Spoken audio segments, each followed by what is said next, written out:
Hi, my name's Michel. I'm a citizen of the Cobble tribe, Arrow Lake Snipes descendant. Our people range from Kettle Falls up into Revelstoke, Canada.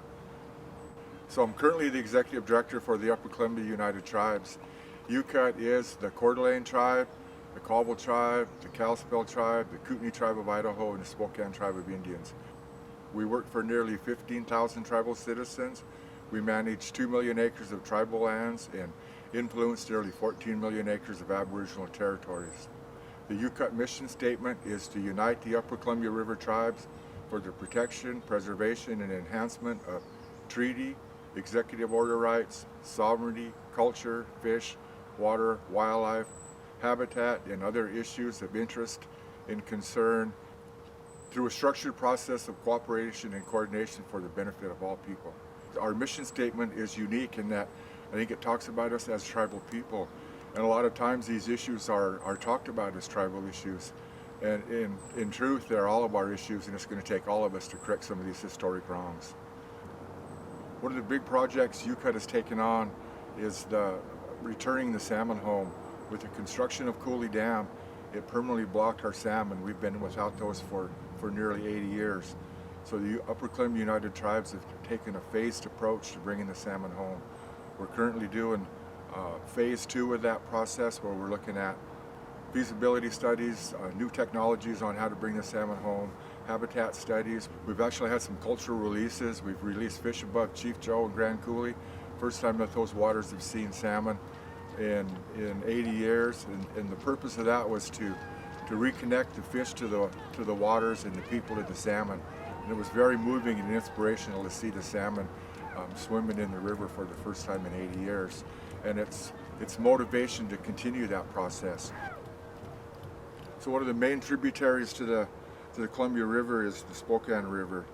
And for at least 9,000 years during 60 days each summer, 1,000 to 1,400 salmon were harvested at Little Falls on the Spokane River, and 1,000 a day were harvested at the Little Spokane River, and 1,000 a day at Spokane Falls. If passage is provided at Grand Coulee, our study of potential habitat and spawner capacity shows the Upper Columbia could support anywhere from 80,000 to 800,000 adult spawners, with the Spokane River accounting for a portion of that. So 80 years is long enough without our salmon. It's time to bring them home. We have the technology, we have the capacity. The studies show that the habitat's there. The salmon have shown that they still have that desire to make it home. When we had those cultural releases, there was a concern about fallback rates and where those salmon would go when they were released above Chief Joe and Grand Coulee. And 95% of those salmon went upriver before they came back down. So that desire, those instincts to make it back to the spawning grounds in Canada is still there. And it's our responsibility to provide them that opportunity. And in providing that opportunity, we need a grassroots approach. We need to start from the bottom up. We need to talk to our local county commissioners, governors, mayors, our state representatives, and remind the congressionals that this is a priority, and we need to make it happen. Everything's lined up and shows that it's feasible, and as tribes, it's our responsibility to look out for those future generations, and that's why we're doing what we're doing. It's for those future generations, those folks that we haven't met yet.